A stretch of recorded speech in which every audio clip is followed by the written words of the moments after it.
The following program may contain subject matter and language suitable for mature audiences. Viewer discretion is advised.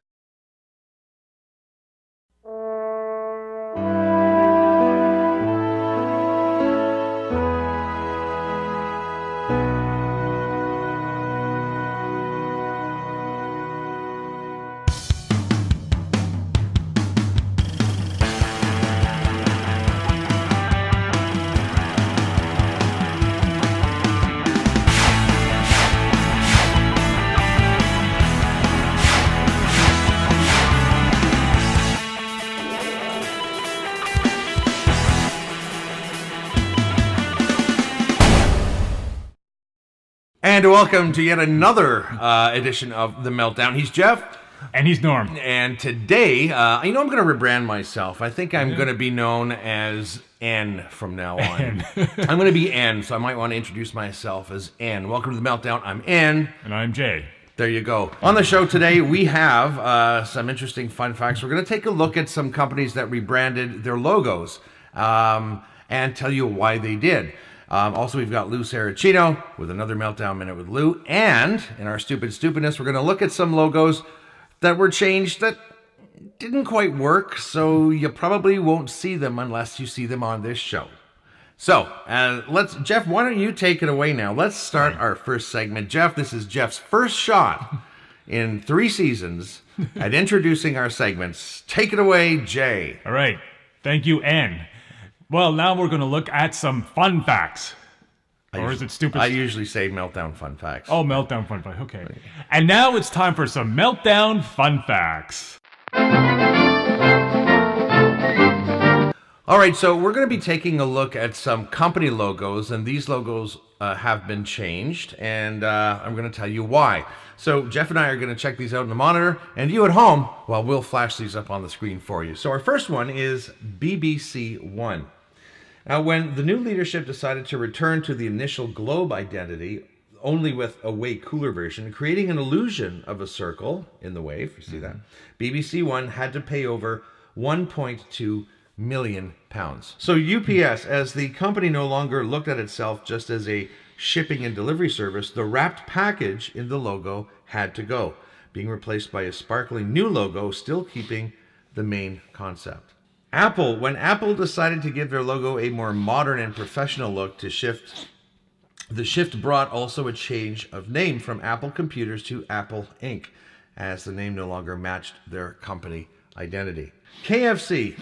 So this is not the first rebranding for KFC, but with this one, the company hopes to get closer to its original Kentucky Fried Chicken founder, Colonel Sanders, and his famous recipes, and to communicate to its customers the realness of the story. Do you remember that they used to say Colonel Sanders and his boys make it finger-looking yes, good? Yes, and yes. then they changed it to Colonel Sanders boys and girls make it finger-looking good. That inclusion, I remember that. That's what it makes me think of, you know. Yeah. That's pretty interesting, though. Yeah. Okay, so now we have we're gonna have a little bit of fun, Jeff. All right, you and me, and I have got a list. We're gonna race through these, so I'm not gonna tell you why these names were changed. Okay. But these are companies, famous companies that you've heard of, who were called something else before. Okay. And feel free to go look these up online to find out the real story. We got to race through these because we still got a lot of stuff to do today on the show. And by me reading these and you guess what the company is today, it'll make me look smart because I have all the answers. So this is what you're going to give the current name? No, I'm going to give you what it used to be called. What it used to be, see if and you I have can to give figure you the out. current name. All see right. if you can figure it out. All right. Ready? All right. Number 1, Backrub. Bachman Turner Overdrive. No, that's known today as Google. Oh, wow. Here's another one. Jerry and David's Guide to the World Wide Web. Jerry and David's Ice Cream. No, I think you're thinking of Ben and Jerry's. Ben and Jerry's. That's so far you've gone with a band and ice cream. The answer is Yahoo. Oh yeah, of course. Here's one. Brad's Drink. Brad's Drink. Boost. No, Pepsi. Wow. Believe it or not. Wow. Yep. Here's another one. Blue Ribbon Sports. Blue Ribbon Sports. ESPN. No, actually, that's not true. That's a good guess. The correct answer is Nike. Oh. Here's one. Amazing Software. So it's amazing without the G and just a comma. Amazing Software. Amazing Software. Microsoft? No, EA Games. Wrong again, Jeff. Here's a great one. I actually know the story behind this. Sound of Music. Sound of Music. iTunes. Good guess. It's actually Best Buy. So believe it or not, when Best Buy first started, it was known as Sound of Music, and a tornado came through and ripped the roof right off of the thing. The guy had to have what he called a tornado sale where you could get the Best Buys. And the name kind of rung a bell. Very interesting story. These are tons of these are great to look up and research if you're interested. Here's one. Stag Party was the name of what? I could say Xbox again. Oh, well, actually it's Playboy, so it has nothing to do with Xbox. Sort of. You think of the name, Stag Party. It's not really about fun and games. Well, it is. Adult fun and games, though. All right, here's another one. Pete's Super Submarines. I'm going to say Subway. Yes, and you would be correct. Apparently, Pete was the guy that lent the founder $1,000 to open the restaurant. But again, go and research that. Okay, something that used to be called Matchbox is now called Matchbox. Oh, you know what? I've heard this one. Matchbox. I'm going to say Bed and Beyond. The correct answer would be Tinder. Oh, okay. Yeah. Oh, yes. See, now, yeah. All right, here's another one. Unadulterated food products is now known as what? Nestle. Close. Snapple. Oh, okay. Here is a company a brand that used to be called the Electro Alkaline Company. Is now known as. Oh, it's the batteries. It's Duracell. No. Oh, it's Clorox. So it's not the battery company. Here's one. What used to be called PCs Limited is now known as what? Oh, President's Choice. No. Dell Computers. That's another one wrong. Just mark another one wrong for Jeff. How many is that now? I did an animation quiz the other day. I got 50 out of 50. Wow, good for you, but I bet you didn't catch that on camera. Okay, what used to be known as Goodfellows Dry Goods Company is now known as what? Goodfellows Dry Company starring Ray Liotta and Joe Pesci and Robert. No, sorry. No. It's called Minute Cleaners.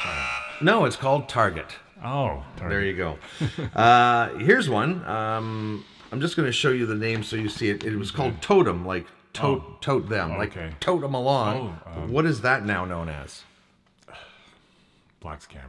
No, 7-Eleven. Oh, which is now Circle K, I guess. Max is Circle K. Max speaking. Yeah, I don't know what about 7-Eleven is makes us wrong. Okay, and our last one, a company that used to be called Relentless is now called Microsoft. Oh, you're so close. Amazon. Oh. So see, Microsoft wasn't a horrible guess. No. Well, congratulations, Jeff. You did get 0 out of 15, but thank you for playing, and we've got a lovely consolation prize. You actually get to leave with air in your tires today. Okay. Yeah. Great. I was afraid. So anyway, why don't you? Now I'm going to leave it up to Jeff to introduce our next segment. And now a Meltdown Minute with Lou.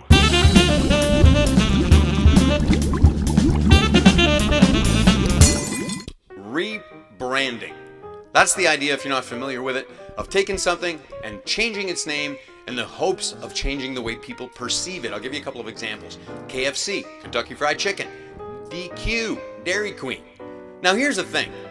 First of all, how lazy are we that we don't have the time to say Kentucky Fried Chicken? How busy are you? Number two, when you go in and you order the KFC chicken blaster with the 2 chicken pieces as bread, no one's looking at that going, well, that looks healthy. Let's take a look at the sign. Well, fried is not in it anymore, so certainly let's grab 2. I don't understand that. I don't understand the reappropriation of words that used to mean something cool and now are just banal. I'll give you an example. I'm watching a commercial on TV trays. They use the word revolutionary. Let me tell you something. The Renaissance, revolutionary. TV tray, just convenient. Also, why are things new and improved? How about you just make them new and work the first time instead? Thanks, Lou. And now for some Meltdown stupidness. All right, so here we are. These are 9 of the worst corporate rebrands ever. Let's take a look at the first one, MasterCard. Are you finished sniffing? Done my Coke. Okay. It used to be known as Bill's Snoot Candy. All right. Enough of Bill's Snoot Candy, and now on to MasterCard. MasterCard's original logo was probably one of the most iconic logos of the modern age, much like the current Visa logo. However, when MasterCard decided to rebrand a few years ago, things went terribly wrong, as you can see. Usually when a company chooses to rebrand, the idea behind the process is to simplify an already iconic logo. MasterCard's original logo was extremely simple. It featured 2 colored circles which combined to create a Venn diagram style logo. The new one appears to use 3 circles, which does nothing to simplify the brand whatsoever. Plus, the logo utilizes shadows and gradients in the poorest way imaginable. There's transparency too, which leads to a chaotic and unrefined look. There's no doubt about it, this logo just isn't as iconic as the original. And now the next slide, Animal Planet, which is a TV channel. Yes, I've watched it. My cat loves it. Oh, well, yeah. My cat watches hockey. Animal Planet is one of the most popular TV stations in the world, and their animal-related programming is second to none. Now, their original logo on the left has been around a fair few years, so the guys in charge decided it was time for a rebrand. Probably the worst decision to make, right? Yeah. Just because it's been around for a while. Now, the original logo is an example of good branding. It features the title of the TV station, right? Yeah. An animal, which is the elephant, and of course, the planet. With the new logo, though, everything apart from the station name has been removed, which gives the logo absolutely no significance. What's more, the designers have opted for a rather atrocious typography design in which all of the letters vary in size and color. The letter M in the word animal, for some reason, is huge and laying on its side. I really have no clue what the designers were thinking with this logo, but it's pretty terrible to say the least. Yeah, it sort of suggests death, actually, in a way, which is very sad. Well, because of the sideways M? Yeah, exactly, yeah. All right, here we go. Next slide. Universal. So NBC Universal is yet another iconic brand that lost their marbles, or perhaps just their peacock, when it came to rebranding. If you remember the original logo on the left, you'll likely remember that the colorful peacock icon in the middle of NBC and Universal was rather iconic. We all remember that, right? Yeah. In fact, it pretty much defined the brand around the world. Strangely, though, when NBC Universal decided to rebrand, they got rid of this part of the logo. It was replaced by a large purple box and a Times New Romanesque font. You can sort of see where they were going with this one. I mean, the purple colored block does stand out a lot more than the rather basic original logo, but it just doesn't have any character at all. Plus, they lost the only part of the logo that people actually remembered. And I think that is a huge lesson. It's just plain. It's not NBC's history of color TV and the moving peacock. To me, it looks like it's not like a sign you'd see in the door for a washroom. Yeah. It's just very nonchalant. It means nothing. Yeah. Okay, let's go to the next one. This is an interesting one. Tropicana. So Tropicana is one of the most trusted juice brands around. The company sells millions of cartons of its orange juice every year, but following the disastrous rebranding exercise a few years ago, their sales fell by 20%. When Tropicana decided it was time for a rebrand, their intention was to make the brand appear more down to earth. With this in mind, they simplified the logo and packaging dramatically. As you can see from the one on the right, unfortunately, it didn't go down too well with customers. Customers felt alienated by the brand, and many of them passed by without purchasing simply because they didn't recognize the packaging. Oh, there's another lesson. In essence, this rebrand was too far removed from the original design. Now, if you go to the supermarket today and scan the shelves for a carton of Tropicana, you'll probably think that, we've made up this rebrand because it's due to the fact that after a huge 20% drop in sales, Tropicana abandoned the rebrand and reverted to their original design. And this is the power. This is the power of having the logo that's right, that sends the message that you really want to send. And I think the first one was amazing. Yeah. Okay, we're running out of time. Let's move on. Pepsi. Pepsi is no stranger to a rebranding. In fact, over the past 100 years or so, they've rebranded their company countless times with varying results. Now compare this to Coca-Cola and you'll see that Pepsi is a brand struggling to find an image for itself. A few years ago, Pepsi hired a company to completely redesign the brand, and after 5 months of hard work, they came up with this logo on the right. Pepsi still uses this logo on their products despite being subjected to a strong negative criticism from consumers and branding experts alike following the rebrand.